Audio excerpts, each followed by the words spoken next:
আসসালামু আলাইকুম। কাছে এবং দূরে, দেশ এবং দেশের বাইরে যে যেখান থেকে আমার এই ব্লগ ভিডিওটা দেখছেন সবাইকে জানাচ্ছি স্বাগতম। তো প্রতিদিনকার মতো আরও নতুন একটি ব্লগ ভিডিও নিয়ে হাজির হয়ে গেলাম আপনাদের মাঝে। আশা করছি পুরো ভিডিওটা জুড়ে আমার সঙ্গে থাকবেন। তো প্রতিদিনকার মতো আজকেও ব্লগ ভিডিওটা শুরু করছি হচ্ছে সকালবেলা নাস্তা থেকে। আসলে আপনাদের ভাইয়া যেহেতু বাসায় নেই, তো ভাবলাম যে আমরা 3 মা মেয়ে মিলে আজকে আর নাস্তাতে রুটি পরোটা বানাবো না, কারণ আপনাদের ভাইয়া থাকলে আমি যত যত রকমই নাস্তা বানাই না কেন, কিন্তু তার জন্য আসলে পরোটা বা রুটি আমার বানাতেই হয়। তো সেজন্য আসলে আমি আর এক্সট্রাভাবে কোনো কিছু বানাই না, প্রতিদিন রুটি পরোটাই বানাই। তো আজকে যেহেতু সে নেই, আসলে সে গতকালকে দুপুরে খাওয়া দাওয়া শেষ করে তার কাজের উদ্দেশ্যে আসলে একটু ঢাকার বাইরে গিয়েছে কিছুদিনের জন্য। তো আজকে মা মেয়ে ভাবলাম যে আমার মেয়েরা যেহেতু নুডলস পছন্দ করে, তো আমি ভাবলাম যে আজকে আসলে একটু ফাঁকিবাজি করেই নাস্তাটা চালিয়ে দেই। তো এর জন্য একটু নুডলস রান্না করে নিলাম। তো এই তো এখানে মেয়েদেরকে নুডলসটা এনে দিয়েছি, উপর দিয়ে একটু সস ঢেলে তারপর দিয়েছি। এই একটু সস দিয়ে দিলে ওরা আবার খেতে একটু পছন্দ করে বেশি। তো এই তো ওরাও খাচ্ছে আর আমিও খাচ্ছি। তো মেয়েদেরকে জিজ্ঞাসা করলাম কেমন হয়েছে, বলল হ্যাঁ ভালো হয়েছে।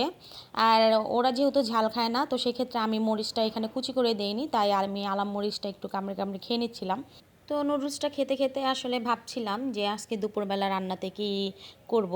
তো এর ভিতরে আসলে একটা সুখবর চলে এসেছে। আমার মা বাসা থেকে ফোন দিয়ে বলেছে যে আজকে যদি রান্না করতে ইচ্ছে না করে তাহলে তুমি রান্না করো না, আমি বাসা থেকে খাবার পাঠিয়ে দেবো।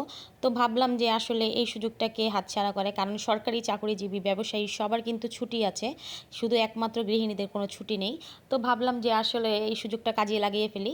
তো আম্মুকে বললাম যে আসলে তোমার কষ্ট করে খাবার পাঠাতে হবে না, আমি ঘরটর গুছিয়ে তারপর আমি চলে আসব, বাসায় এসে খাওয়া দাওয়া করব।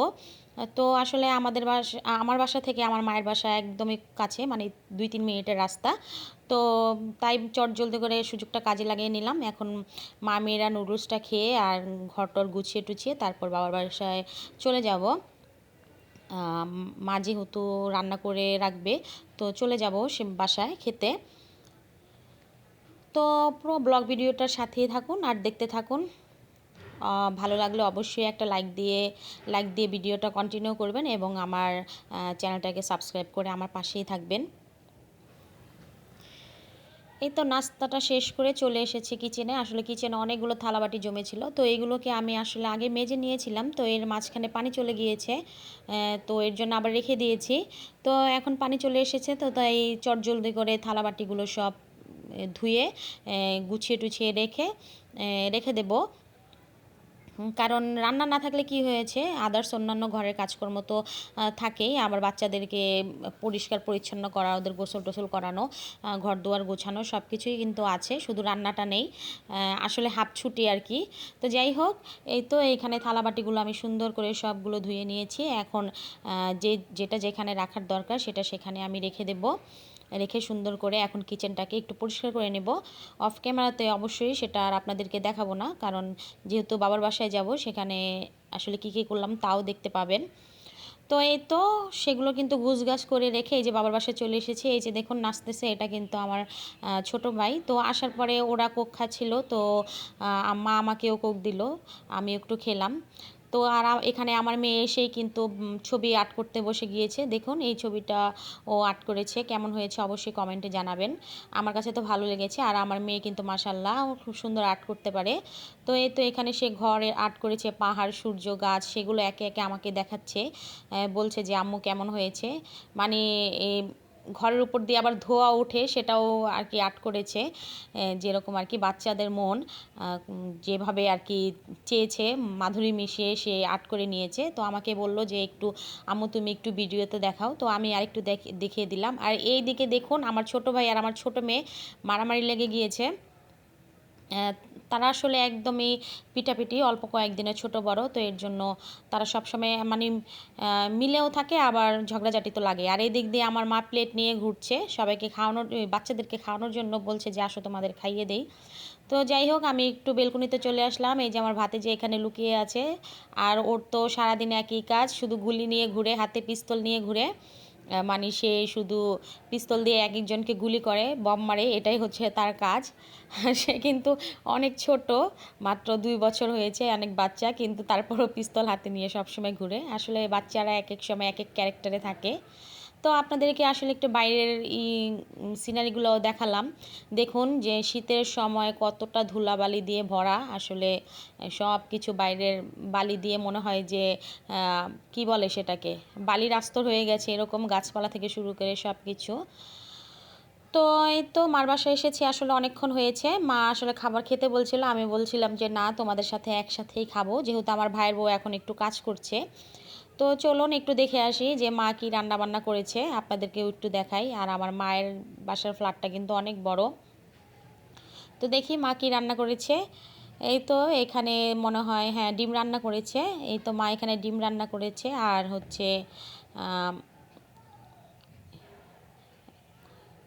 করলা, হ্যাঁ, করলা দিয়ে মাছ রান্না করেছে। আর এই তরকারিটা কিন্তু আমার ভীষণ ফেভারেট, মানে করলার তরকারি আমার খুবই ভালো লাগে, মাছ দিয়ে যদি রান্না করা হয়, এটা শিং মাছ হোক বা যে কোনো মাছ হোক, আমার ভালো লাগে। আর এখানে ডাল রান্না করেছে। আর এই তো এখানে ভাত রান্না করে মা এই পাতিলের ভিতরে ঢেলে রেখেছে। সব সময় আমার আম্মা দেখে এই কাজটাই করে আর কি, অন্য একটা পাতিলের ভিতরে ভাত ঢেলে রাখে। আর যেহেতু আমাদের ঘরের সদস্য সংখ্যা বেশি, আমাদের কিন্তু ভাতের পরিমাণও বেশি। আর এই যে আমার মায়ের কিচেন রুমটা একটু দেখিয়ে দিলাম, মানে রান্নাঘরটা। আমার মায়ের রান্নাঘরটা কিন্তু অনেক বড়, আমার অনেক ভালো লাগে। আসলে বড় হলে কিন্তু নড়াচড়া করে কাজকর্ম করতে সুবিধা। আর এই তো এই দিক থেকে কাপড় চোপড় তো মেশিনে দিয়ে দিয়েছে ধোয়ার জন্য। তো যাই হোক, এই তো সবাই মিলে এখন খেতে বসে গিয়েছি। এই তো মা আমাকে ভাত দিয়ে দিয়েছে। আর যে দেখুন আমার ভাতিজা, সে ১৫-২০ দিন নানুর বাসা থেকে মানে নানুর বাসা বেড়াতে গিয়েছিল, সেখান থেকে এসে এখন সে ভাবে শেষ আর কি। সে ওই বাসা থেকে যখন আসে তখন একটু ভাব দেখায়, মানে এখন একটু দূরে দূরে থাকবে আর হাঁটবে আর একটু ঢং করবে আর কি।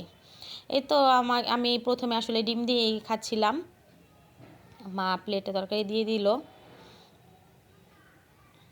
আর মায়ের হাতের রান্না বরাবরই মজা, সব সময় ভালো লাগে। কিন্তু আগে আমার মায়ের হাতের রান্না আরও বেশি মজা ছিল। এখন যেহেতু একটু বয়স হচ্ছে, রান্না টান্না আসলে একটু অন্যরকম হয়ে যাবে, এটাই স্বাভাবিক।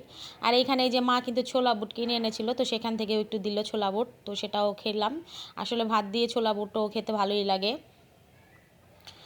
তো এই তো খাওয়া দাওয়া শেষ করে সবাই কিন্তু রেস্ট করছিলাম, সবাই বলতে আমি রেস্ট করছিলাম, আর মা আমার ভাইয়ের বউ সেখান থেকে কাজকর্ম করতেছিল। আর এই যে দেখুন বাচ্চা পাটিরা এখানে হাউমাউ করছে। আর এই যে আমার ছোটো বোন দেখুন, ও মানে বয়স কম হলে কি হয়েছে, কিন্তু লম্বা হয়ে গেছে তো, কিন্তু মাথায় বুদ্ধি নাই, বুদ্ধিটা হাঁটুতে, এখনও বাচ্চাদের মতো করে। তো আর এই দিক থেকে আমার মা আর আমার মেয়ে দুজন মিলে কিন্তু ঝগড়া লেগে গেছে, দেখুন দুজনের ঝগড়া শুরু হয়ে গেছে।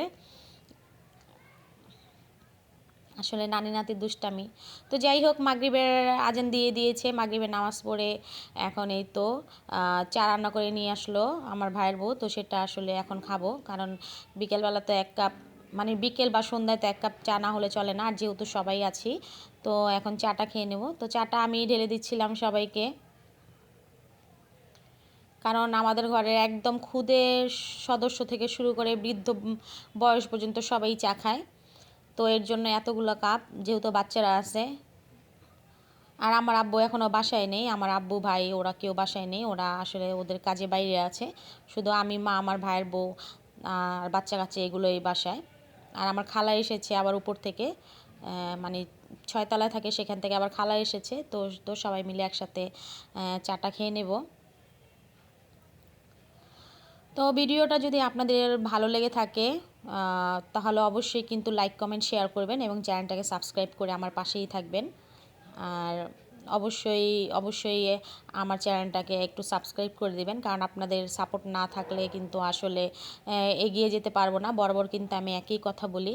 আর যে দেখুন আমি কিন্তু লাস্টে মগে চা নিয়েছি, আর এই মগটা কিন্তু অনেক বড়, দেখতে দেখা গেছে হয়তো অল্প চা, কিন্তু অনেক চা এখানে। কারণ আমার মার প্রত্যেকটা মগ মনে হয় যে হাফ কেজির উপরে হবে, এরকম পানি পানি ধরে এরকম। তো আমার কাপে আবার আমার ভাতিজাকে চা দিয়েছি, ও আবার চা খাবে, এর জন্য ওকে দিলাম আমার কাপে। এই তো সবাই মিলে চা খাচ্ছিলাম। তো কেমন লাগলো আজকের ভিডিওটা অবশ্যই অবশ্যই কিন্তু কমেন্ট করে জানাবেন যে কেমন হয়েছে। এই তো সন্ধ্যার দিকে চাটা খেয়ে আড্ডা টাড্ডা দিয়ে হয়তো বা রাত্রে খাওয়া দাওয়া শেষ করে তারপরে একবারে বাসায় চলে যাব। তো আজকের ভিডিওটা এই পর্যন্তই। কেমন লেগেছে সবাই অবশ্যই কমেন্ট করে জানাবেন। সবাই ভালো থাকবেন, সুস্থ থাকবেন। আজকের ভিডিওটা এই পর্যন্তই। আল্লাহ হাফেজ।